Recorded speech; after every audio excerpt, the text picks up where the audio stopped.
ఇంకెన్నాళ్ళు రెంటింట్లో ఉంటాం? సొంత ఇంటి కలను నెరవేర్చుకుందాం. Suman TV biggest property expo October 18th, 19th HSCC Novotel Hyderabad. ఇప్పుడే ఫ్రీ ఎంట్రీ కోసం కాల్ చేయండి. నమస్తే, మీరు చూస్తున్న సుమన్ టీవీ. నేను మీ కీర్తి. ఈ రోజు నాతో పాటు ఉన్నారు ప్రముఖ ఆధ్యాత్మికవేత్త డాక్టర్ అనంత లక్ష్మి అమ్మ గారు. నమస్తే అమ్మా. నమస్తే తల్లి. అమ్మ, ధనత్రయోదశి, ధన్తేరస్ వస్తుంది కదా, మరి ఈ రోజు ప్రాముఖ్యం గురించి, విశిష్టత గురించి ఈ రోజు ఏం చేయాలో తెలుసుకుందాం. ధనత్రయోదశిని ధన్వంతరి జయంతిగా చెప్తారమ్మా. పాల సముద్రాన్ని తరచి అందులో నుండి అమృతం సాధించడానికి ప్రయత్నం చేస్తున్న సందర్భంలో ముందుగా ధన్వంతరి ఆవిర్భవించటం జరిగిందని, ధన్వంతరి దేవ వైద్యుడు, దేవతలకు వైద్యుడు. ఇక్కడ చాలామంది ఇప్పుడు మన వాళ్ళు డాక్టర్స్ డే అని కూడా చేస్తారు ఈరోజు. ధన్వంతరి దేవతలకు వైద్యుడు కదా, ధన్వంతరి పుట్టినటువంటి రోజు గనక దీన్ని ధనత్రయోదశిగా అందులో చెప్తారు అని అనుకుంటాము. కానీ అన్నిటికన్నా ముందేమిటండి, మనకన్నిటికన్నా గొప్ప ధనం ఏమిటి? ఆయుర్దాయం. ఆయుర్దాయానికి కారణమైనటువంటి ఆరోగ్యం. అందులోనూ ధన్వంతరిలో ధన్నుండనే ఉంది. ఆ ధన్వంతరికి సంబంధించిన త్రయోదశి అన్న అర్థంలో ధనత్రయోదశి అని ఉపయోగిస్తూ ఉంటారమ్మా ఈ పదాన్ని. ఈరోజు సాధారణంగా సాయంత్రం గుమ్మం దగ్గర దీపాలు పెడతారు. ఈ రోజు నుంచి స్టార్ట్ అమ్మా. ఈ రోజు నుంచి ఎలాగంటే సింహద్వారానికి అటు ఇటు దీపాలు పెట్టి, మనకి ఎట్లయినా తెలుగు వాళ్ళకి అలవాటు తక్కువ. ఈ మధ్య అన్ని చదువుకుని మళ్ళీ మొదలు పెట్టాం, కానీ మధ్యకాలంలో ఎందుకో పోయింది తెలుగు వాళ్ళ దగ్గర ఈ అలవాటు, లోపించింది తెలుగు వాళ్ళు. బయట దీపారాధన చేయడం, అది కాదు, ధనత్రయోదశి నాడే దీపాలు పెట్టడం అన్నది మన దగ్గర ఈ మధ్య మళ్ళీ మొదలు పెట్టాం, కానీ మధ్యకాలంలో చాలా కాలం లేదు. ఓన్లీ దీపావళి రోజే. నరక చతుర్దశి నాడు తెల్లారుజామున పెడతారు, తర్వాత దీపావళి సాయంకాలం నుంచి మొదలు పెడతారు. నరక చతుర్దశి నాడు సాయంత్రం పెట్టారు, తెల్లారుజామున పెడతారు. అట్లా మళ్ళీ ఇప్పుడు దీని వివరాలన్నీ అందరూ చెప్పుకోవడం మొదలుపెట్టి, ఉత్తర దేశంలో ధన్తేరాస్ చేయడం మొదలుపెట్టిన తర్వాత మొదలుపెట్టారు. తేరాస్ అంటే 13 అని అర్థం, త్రయోదశి అన్న 13 అనే అర్థం.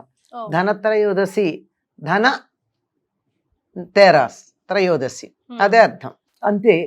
ఈ 13 దీపాలు పెట్టాలన్నా కాదు, 13వ తిథి అది. తిథి అదనా? త్రయోదశి అంటే 13వ తిథి కదా. పాడ్యం అంటే మొదటిది, దశమి అంటే 10వది, నవమి అంటే 9వది, అష్టమి అంటే 8వది, సప్తమి అంటే 7వది. అట్లాగే త్రయోదశి అంటే 13వదని అర్థం. ఈ 13వదైనటువంటి త్రయోదశి తిథి ధన్వంతరికి సంబంధించింది కనుక దీన్ని ధనత్రయోదశి అంటారు.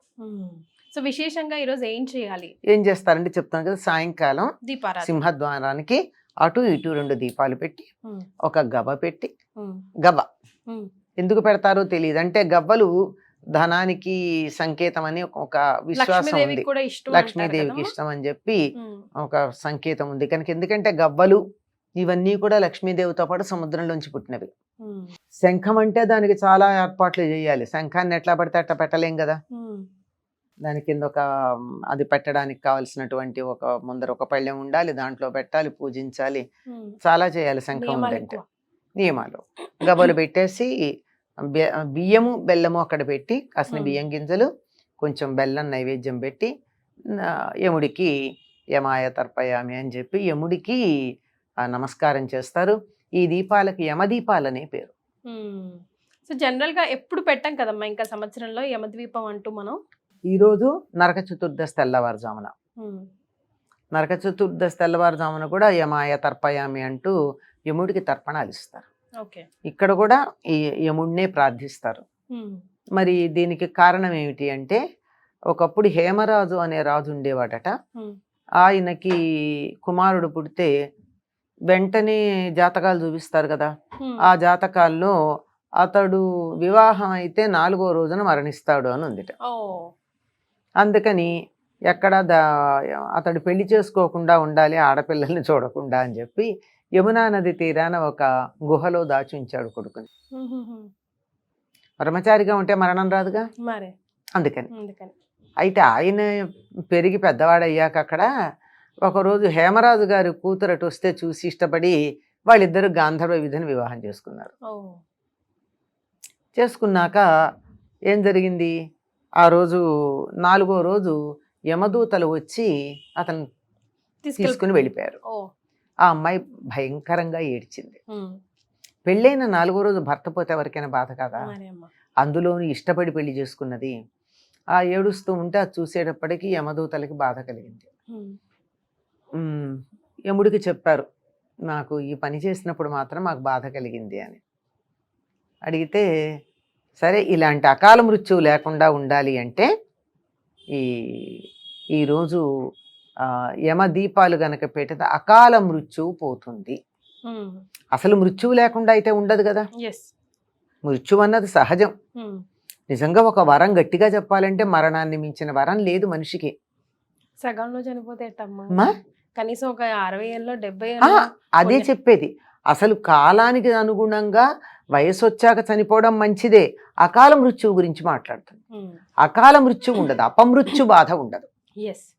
ఇలా పెళ్ళైన 4వ రోజును 25 ఏళ్లకి 20 ఏళ్లకి తల్లిదండ్రుల కడుపున చిచ్చు పెట్టి వెళ్ళడం అన్నది అది అపమృత్యువు. అటువంటి అపమృత్యువు లేకుండా వారికి ఆయుర్దాయం ఎంత ఉందో అంతకాలం ఉండేటట్టుగా చేయడం అనేటటువంటిదే ఇక్కడ ప్రధానం. అందుకని అటువంటి అపమృత్యు బాధ లేకుండా ఉండడానికి చక్కగా ఈ యమదీపాలు పెట్టాలి అని చెప్పి ఆ రోజు నుంచి చెప్పడం జరిగింది. అంటే దక్షిణ ముఖంగా దీపాలు పెట్టాలంటారు, అది ఇదే రోజేనమ్మా? అది ఇక ఈ రోజు పెడతారు, చతుర్దశి నాడు పెడతారు, దీపావళి నాడు దిబ్బు దీపావళి ఉన్నప్పుడు కూడా దక్షిణ ముఖంగా దీపాలు పెడతారు. ఇదంతా కూడా యముడికి సంబంధించిందే దక్షిణ దిక్కంటే. ఈ 5 రోజుల్లో చూసుకుంటే కంపల్సరీ యముడికి సంబంధించిన ఆరాధన ఎక్కువ కనిపిస్తుంది, దీపాలు కనపడుతూ ఉంటుందమ్మా. నరక చతుర్దశి కూడా ఆయనకి సంబంధించింది అమ్మా, అది చెప్పుకుందాం. అసలు నరక చతుర్దశి నాడు కూడా యముడికే తెల్లవారుదామని అభ్యంగన స్నానం చేసి యముడికే తర్పణాలు ఇస్తారు. అమ్మ మరి ఇప్పుడు ధనత్రయోదశి నాడు ఖచ్చితంగా ఇంతో అంతో బంగారము వెండో స్తోమతకి తగ్గట్టు తెచ్చుకోవాలి, కనకవర్షం కురిసిపోతుంది అప్పుడు సంవత్సరం అంతా అంటూ ఉంటారు, నిజమేనా అమ్మా? ఈ మాట మనకి అప్పుడు కూడా చెప్తారు వైశాఖ మాసంలో, అక్షయ తృతీయ రోజు కదా, అలాగే అంటారు. అలాగే ఇదంతా ధనం అంటే తెచ్చుకోవాల్సిన ధనం ఏమిటి ఇక్కడ? ఆయుష్ అనే ధనమే తప్ప ధనత్రయోదశి నాడు బంగారం కొని తెచ్చుకోవాలని లేదు. కాకపోతే ఒక విషయం ఉంది ఇక్కడ. ఏమిటంటే ఉత్తర దేశంలో వాళ్ళందరూ దీపావళిని వాళ్ళ మొదటి ఉగాదిగా పరిగణిస్తారు. సంవత్సరాదిగా పరిగణించి ఏం చేస్తారు, ఆ రోజుతో నరక చతుర్దశితో పాత సంవత్సరం తాలూకు లెక్కలన్నీ పూర్తి చేస్తారు. కొత్త అకౌంట్ పుస్తకాలు పెడతారు కదా దీపావళి నాడు, అంటే లాభ నష్టాల బేరీజులన్నీ వేసుకుంటారు.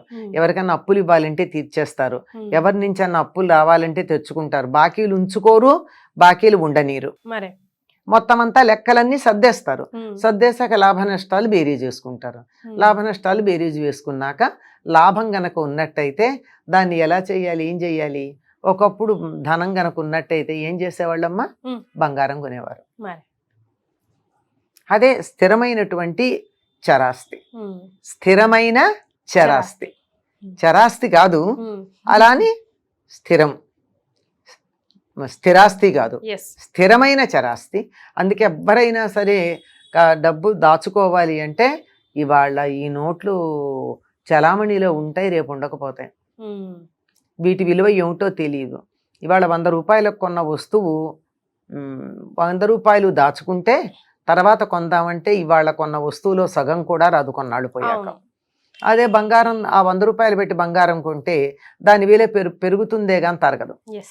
అంచేత బంగారంలోనే పెట్టుబడి పెట్టేవారు, అది సీక్రెట్. కనుక ఈ వ్యాపారవేత్తలు ఎవరైతే ఉన్నారో వాళ్ళు వాళ్ళ అకౌంట్ పుస్తకాలు పూర్తి చేసి లాభాన్ని పెట్టుబడి కొంత ఉంచి దాచిపెట్టుకోదలుచుకున్నదంతా బంగారం కొని లోపల దాచేవారు. అలా కొనడం ఉందే తప్ప వాళ్ళు చేసిన పనే తప్ప తప్పనిసరిగా ఇవాళ బంగారం కొని తీరాలి, కొంటేనే మనకి కనకవర్షం ఉంటుంది అన్నది లేదమ్మా. కాకపోతే ఒక అసెట్ రూపంలో దాచుకోవడానికి సంవత్సరం, అది కూడా వ్యాపారస్తులు ఎవరైతే దీపావళికి కొత్త అకౌంట్ పుస్తకాలు పెట్టుకుంటారో వాళ్ళు మాత్రమే. మనలాంటి వాళ్ళని నెల నెలా చూసుకుంటాం కదమ్మా, నెలాఖరులో కదా అడ్జస్ట్ చేసుకుంటాం. ప్రతి నెలాఖరు చేసుకుంటాం. అంచేత మనది కాదది. కాకపోతే ఏదో రకంగా బంగారం కొనడానికి ఇది ఒక కారణం. అనేక సందర్భాలు ఉన్నాయి మనకి.